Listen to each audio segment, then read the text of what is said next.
நான் உனக்கு அளித்த உபதேசம் என்னவென்று. நாயகா, ஆனால் நான் கூறியதை நீ ஏற்றுக்கொள்ளவே இல்லை என்று தோன்றுகிறது.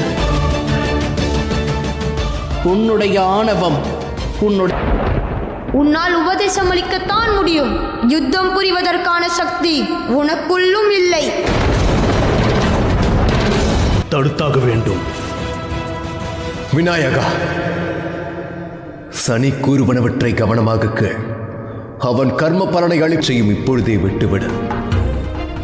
சனிக்குரிய மரியாதையை கொடு மகனே. நான் எனது தாய் கழித்த வாக்கை காப்பாற்றிவிட்டால் மட்டும் போதும். அல்லது ஒருவேளை மகாதேவர் ஒரு பாலகனை தாக்கிவிட்டான் என்பார்களா? அப்படியே ஆகட்டும். முதல் தாக்குதலை நான் தொடங்கி.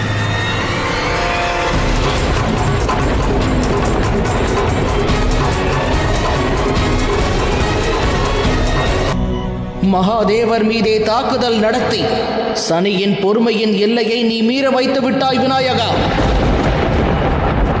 நாணயத்தில் நான் உன் மீது பார்வையை பதிக்கப் போவதில்லை என்று வாக்களித்திருந்தேன். ஆனால் அதற்காக நான் எவர் மீதும் பார்வையை பதிக்க மாட்டேன் என்ற அர்த்தம் இல்லை.